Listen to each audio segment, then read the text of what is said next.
have the floor, sir. Thank you, Mr. Speaker. Sir, Mr. Speaker, I move that the minutes of the sitting of Parliament held on Wednesday, 9th December 2020, as previously circulated, be taken as read and be confirmed. Is there a seconder? Honourable Speaker, I beg to second the motion. Parliament will now vote on the motion. The question is that the minutes of the sitting of Parliament held on Wednesday, 9th December 2020, as previously circulated, be taken as read and be confirmed. Does any member oppose the motion? As no member opposes, the motion is agreed to unanimously.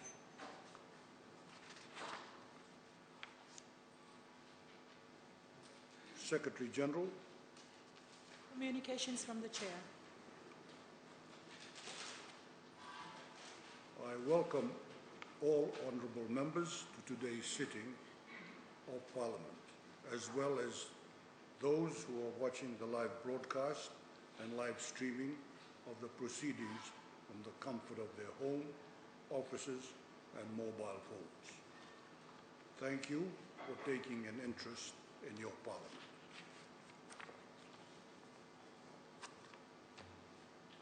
Secretary General. Presentation of reports of committees. I now call on the chairperson of the Standing Committee on Justice, Law and Human Rights, the Honourable Alvik Maraj. You have the floor, sir. Thank you, Honourable Speaker. Honourable Speaker, the Standing Committee on Justice, Law and Human Rights was referred the Electoral Commission Annual Report 2017, and the committee was mandated to review the annual report and table its findings back to the Parliament. The Electoral Commission is a constitutionally mandated independent electoral management body in Fiji that oversees the running and conducting of free and fair election in accordance with the written laws governing elections and any other relevant laws. The report specifies the findings and recommendations of the committee with respect to the issues noted from the contents of the Electoral Commission annual report. The committee conducted extensive deliberation and independently formed its view and stance on the issues noted in the annual report. The committee identified pertinent issues from the annual report and sent correspondence regarding these to the Electoral Commission and its representative for clarification. As a result of the review, the committee identified a few key findings which were provided as follows. Number one, the Commission through the Fijian Electoral Office conducted regular revision and assessment of National Register of Voters, which is a vital part of determining the number of seats in Parliament as provided under the Constitution. Number two, the Commission works closely with the Supervisor of Election in order to effectively manage the electoral system in Fiji. Number three, the annual report provides insufficient information on gender equality and related work by the Commission. However, after further discussion, it is encouraging to note that the Commission's work is directly guided by the non-discriminatory policies and legal framework, which also encompasses the gender equality principles. At the conclusion of the review, the committee noted that the Commission did a commendable job during the reported period. Thus, it resolves that it would be appropriate to highlight the Commission's key achievement and also put forward a few recommendations for consideration by the Electoral Commission. A summary of these is as follows. Number one, the committee notes the establishment of the full-time Secretariat service for the Commission and recommends that the proper resources be provided to the Secretariat staff to ensure provision of institutional support to the Electoral Commission. Number two, the committee commends the work of the Electoral Commission for the development of internal operational and procedural guidelines. Number three, the committee notes the new organizational structure of the Commission and recommends the work regarding the appointment of the new commissioners and the chairperson. At this juncture, I would like to acknowledge the honourable members of Justice, Law and Human Rights Committee, Honourable Rohit Sharma, Deputy Chairperson, Honourable Ratu Suliano Matni Tambua, Honourable Dr. Salid Govind, and Honourable Moses Bulitabu for their deliberation and inputs, the Secretariat and the representatives of Fiji electoral management bodies who accepted the committee's invitation and made themselves available to make a submission which assisted the committee in its work. On behalf of the committee, I hereby submit this report to Parliament and commend the Fijian Electoral Commission for its annual report for the year 2017. Thank you, Honourable Speaker. Thank you. Please hand the report to the Secretary General.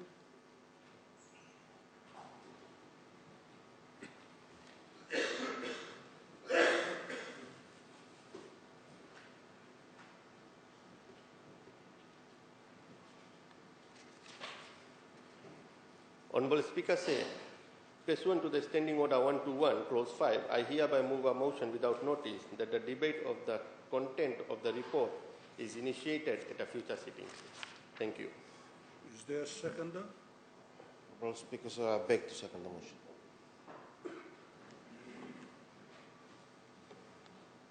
The Parliament will now vote, and the question is that a debate on the content of the report is initiated at a future sitting. Does any member oppose the motion? As no member opposes, the motion is agreed to unanimously.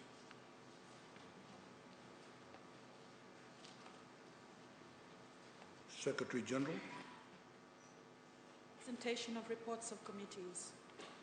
Honourable members, there should have been a second report to be tabled today, but because there's been transportation problems, there's a delay in the arrival of the honourable member who is to present the report, so we'll tide this over to later on in the day, and I will fit that in accordingly. You can relax, honourable members.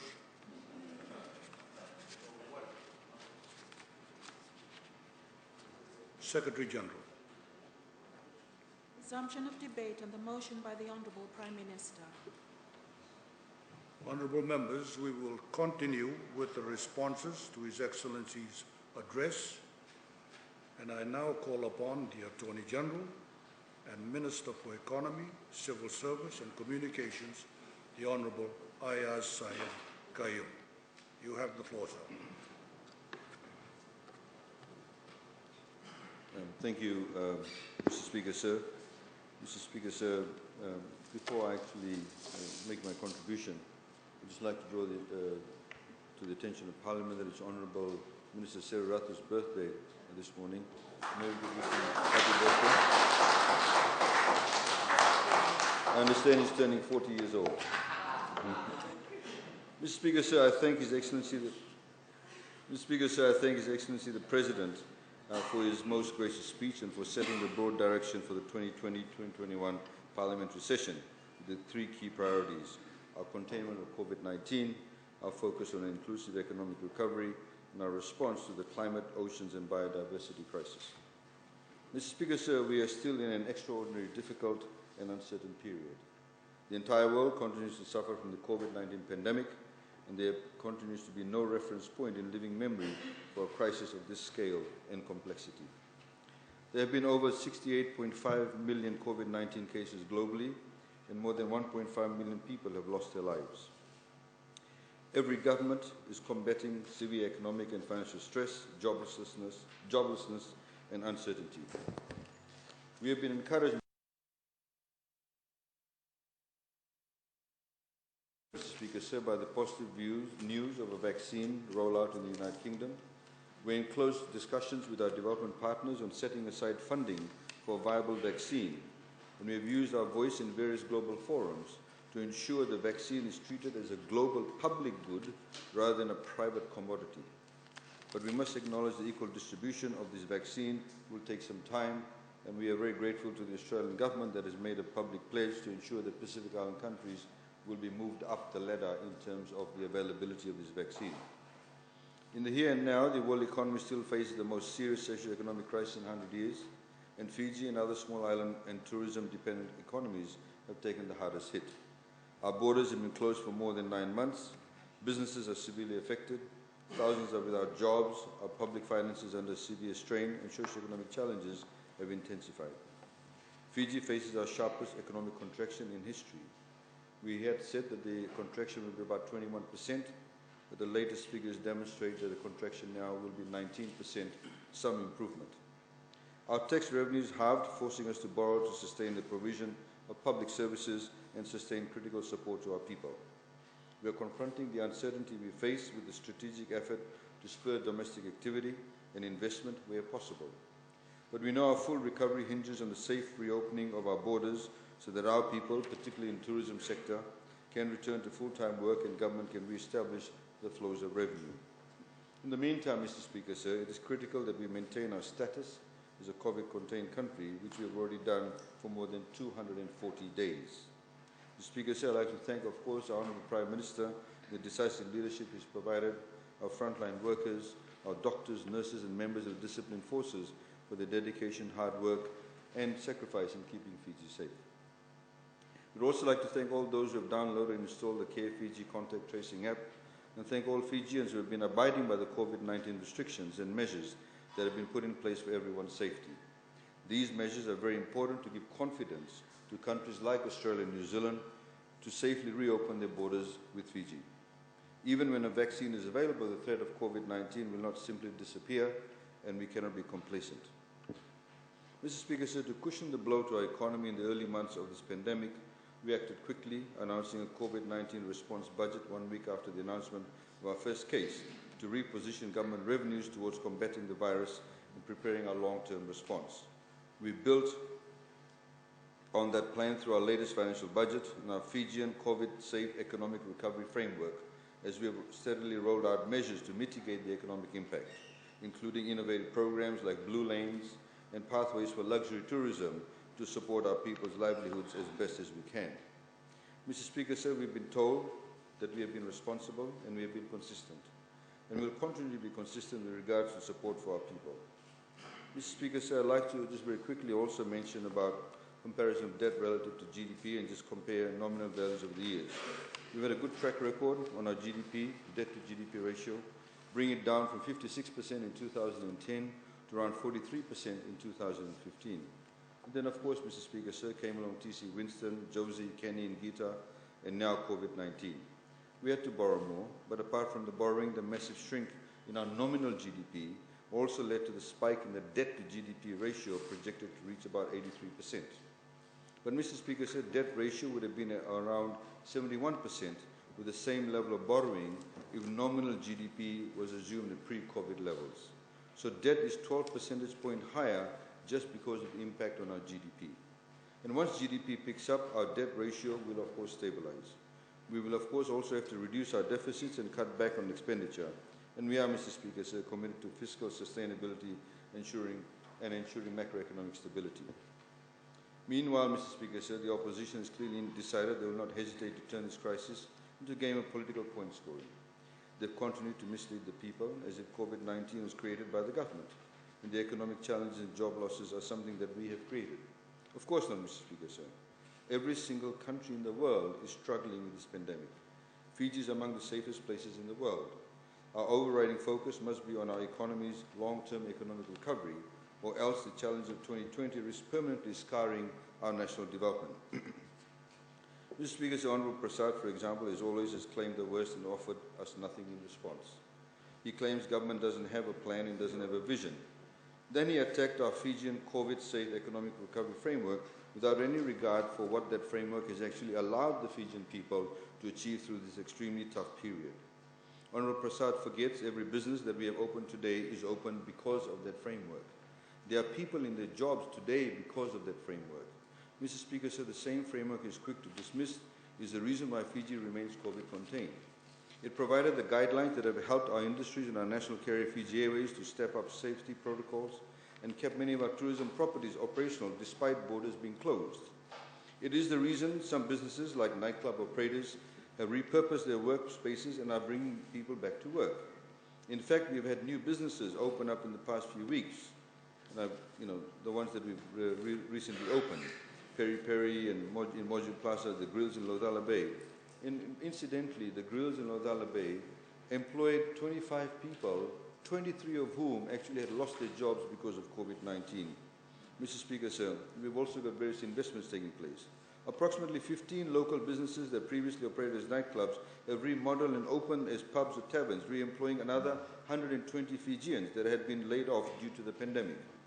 It is the framework that has enabled the Love Our Locals program and the high-end segments of tourism to recommence, including luxury VIP lanes and blue lanes, where we saw close to 100 vessels coming to Fiji, and we are seeing new growth opportunities as a result. It has led to more Fijians being rehired. This may not be much for them or for Honorable Prasad, but every Fijian matters to the Fiji First Government. And even if one person gets re-employed and is able to support his or her family better, we believe we are doing something right. The framework is also the basis upon which travel discussions with Australia are going on. We've got some very deep discussions with them. And indeed, the Australian High Commissioner, who spoke at the AG's conference last weekend, publicly applauded us for the framework and all the good work the Fijian government is doing, both through its Ministry of Health and also overall from its economic recovery framework. Mr. Speaker, so the framework is the basis for which COVID-related social restrictions have been eased. It may not have been obvious to Honorable Prasad, but the framework is structured into phases that will assist government working with stakeholders to escalate or de-escalate COVID safety measures as the situation demands. And again, Mr. Speaker, sir, the Fijian COVID Safe Economic Recovery Framework is the reason why we're one of only few countries in the world where our people, we Fijians, are able to move around quite freely while the pandemic rages on. If this is not a solid plan, then I challenge Honorable Prasad and the others to come up with a better one. Mr. Speaker, sir, given the vast uncertainty we are faced with, Mr. Speaker, sir, the government has a plan with many initiatives announced in the 2020-2021 budget and many more to come. And we cannot and will not be distracted by these gimmicks and cheap political shots. Mr. Speaker, sir, in the budget we drastically cut tourism sector taxes and tariffs, including the removal of 6% STT, reduction in departure tax from 200 to 100, ECAL reduction from 10 to 5, and of course increasing the threshold for the ECAL threshold from 1.25 million to 3 million, cutting alcohol taxes down. The reason why, Mr. Speaker, sir, we've done this, including 2,000 items, is that if you go to the web pages now in the tourism sector, Mr. Speaker, sir, Bali, Phuket, they're all advertising for $99 for 5 nights, $100 for 7 nights. They are positioning themselves for the tourism market when the borders open. We also need to do that, Mr. Speaker, sir, and this is government's contribution to ensure we don't lose our share of the market, Mr. Speaker, sir. Mr. Speaker, sir, again, on top of that, we provide $60 million as part of the Fiji Recovery Rebate Package that will provide $400 per passenger subsidy to the first 150,000 tourists. Again, we've been criticized for that, but it means that actual people will get back to work. The economy gets the robustness within it. We were predicting nearly 1 million tourists, for which we were being told that we're not doing quick enough. And today, we'll be all very grateful, even if we got 20,000 tourists. That's the situation. Mr. Speaker, sir, we've been told, again, like I mentioned, about the economy not being diverse enough. Mr. Speaker, sir, if you look at the GDP contribution to the economy only about 15 years ago, 20 years ago, it was even less diversified. Less diversified. Mr. Speaker, sir, now our economy is a lot more diversified. Yes, there's no doubt there's a heavy dependence on tourism, Mr. Speaker, sir. But, Mr. Speaker, sir, the reality of the matter is the opposition were berating us, saying, why aren't you achieving 1 million tourists? Why aren't you achieving it? And now they're saying tourism is not good for us. They're saying we have too heavily dependent tourism. Mr. Speaker, sir, today we have a manufacturing sector that was almost non-existent 10, 15 years ago in such a way. We have a fast-growing ICT industry, a booming construction sector, financial and telecommunication services, and a very good in the top end segment in the clothes manufacturing sector. Mr. Speaker, sir, our agriculture sector, as highlighted by Minister for Agriculture, is again becoming more diversified. Recently, we were told by Fiji Airways, in the agricultural produce that is now going out to USA, the flights to LA, apart from Yangona, which is the highest agriculture produce that's going out, is turmeric, haldi, because now everybody's getting health conscious. And healthy is now the next best thing to, the superfood. Mr. Speaker, sir, of course, we need to do more to diversify our economy. And of course, we are doing that. But it takes time. You cannot do that overnight, Mr. Speaker, sir. We need to ensure we have the competitive advantage with the right skills and the technology and the access to the market. Otherwise, any efforts would be a waste and would be unsustainable. It's not that easy, Mr. Speaker, sir, But I'll have you know that we are already talking to Australia and New Zealand and mooted the idea, because given what's happened after COVID-19, some people are looking at moving their manufacturing away from countries like China and far away manufacturing sites. So we're looking at how we can reposition ourselves in setting up assembly plants in Fiji for markets closer to home like Australia and New Zealand. That's why, Mr. Speaker, so we've been providing targeted tax incentives in areas such as ICT, pharmaceuticals, manufacturing, housing development, construction, set up of private medical facilities, aged care homes and retirement villages, because these are the areas that we have strengths in. Development of warehouses, our public-private partnership with Aspen Medical, Mr. Speaker, which will feed into the retirement village packages, and providing support to the manufacturing retail sector and many more. That's why we've targeted expenditure and support in areas like agriculture, fisheries, forestry, rural and maritime development. This is to further diversify the economy. Mr. Speaker, sir, it doesn't mean that if we start throwing money, our economy will be diversified. It has to be specifically targeted. We are also, Mr. Speaker, sir, in that respect, like to highlight to members of the opposition to this Parliament, Mr. Speaker, sir, we are now getting direct budget support from ADB, from World Bank, EU, Australia, New Zealand. These entities won't give direct budget support unless they trust your public financial management system and your management of the economy, Mr. Speaker, sir. Normally they give aid in kind, or they give, we can go off and buy this. They give actual money to the budget support itself, Mr. Speaker, sir. They are working together with us in supporting deep reforms in improving fiscal management, improving the business and investment climate, improving policy and legal and institutional frameworks, Mr. Speaker, sir. Mr. Speaker, sir, we of course need to also support and promote domestic investments, apart from continuing to attract foreign investment. This is why I've introduced new incentives for the construction sector. Remove stamp duties, remove the need to obtain business licenses, Mr. Speaker, sir. And Mr. Speaker, sir, we're also giving start-up initiatives and incentives to them. Streamlining our business process, the Minister for Local Government and others have actually highlighted the digitalization of these services. Even in this pandemic, Mr. Speaker, sir, we have about $15 million allocated for the processing of building permits, etc. So government can get these approvals done really quickly, which will instill confidence. Honorable Nawai Kula claimed we've sold our ports, we're selling everything else. We are not. Fiji Ports is still majority Fijian owned. The Fijian government still owns 39%. FNPF owns the largest share of it, Mr. Speaker, sir. He said that we've sold our printing press. It's been sold to Fijian Holdings. You're all saying sell it to Fijian Holdings. It's now been sold to Fijian Holdings. You are now questioning that, Mr. Speaker, sir. There's been a number of inconsistencies that have been raised, Mr. Speaker, sir. Mr. Speaker, sir, we've also been working, Mr. Speaker, sir, with the banks. As you know, that we tabled the bill yesterday, Mr. Speaker, sir.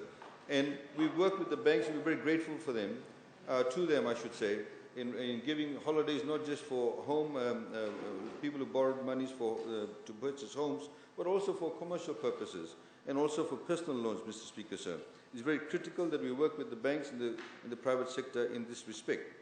And Mr. Speaker, sir, we also need to ensure that we relook and review our National Development Plan as COVID-19 actually thwarted our progress and development. It's time we need to get a reset mode. Mr. Speaker, sir, many jobs have been lost directly due to the crisis.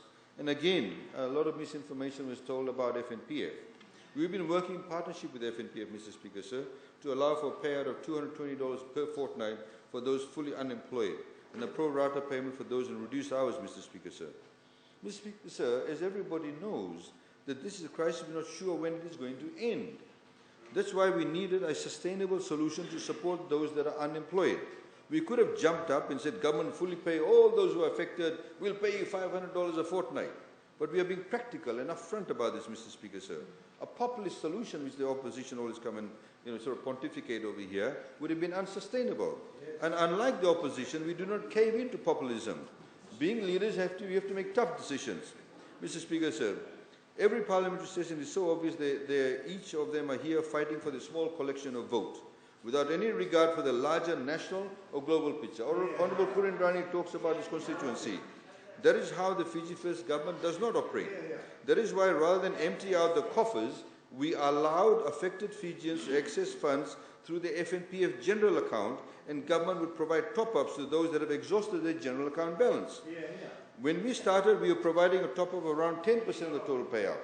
As numbers started exhausting the general account balances, the top-ups have increased to over 45%, and this would obviously continue to rise further.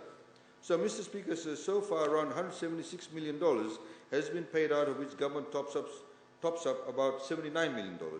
Over 115,000 people have been assisted with government providing top-ups to close to 50,000 of them. Let's not forget why the FNPF is in a strong position to do that, to help Fijians ride out this crisis.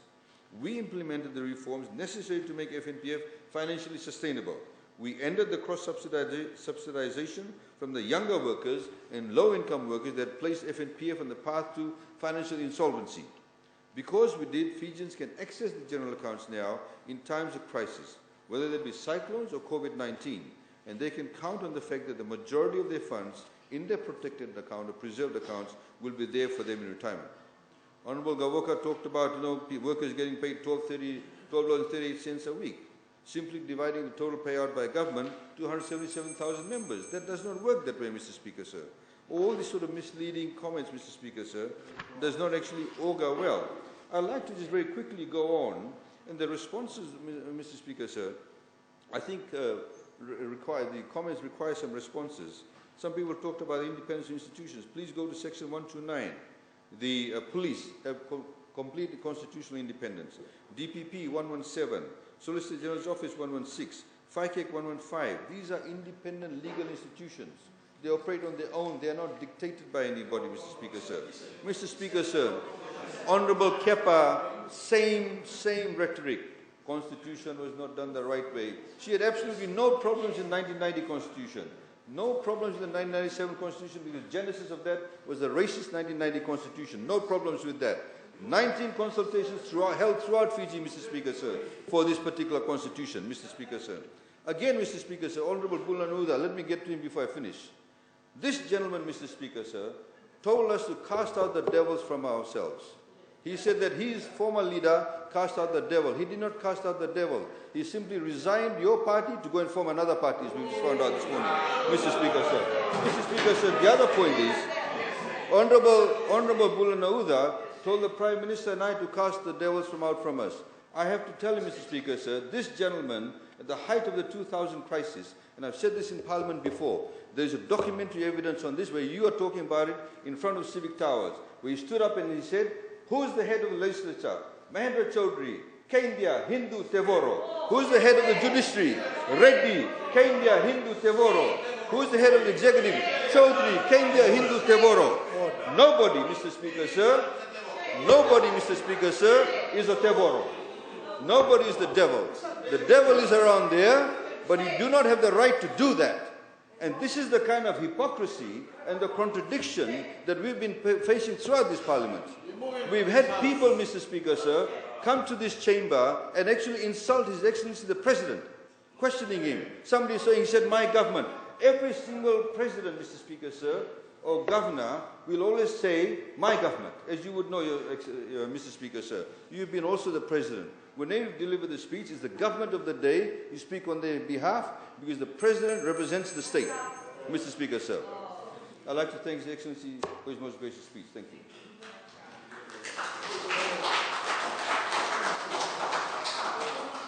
I thank the Honourable Attorney General and Minister for Economy for his contribution.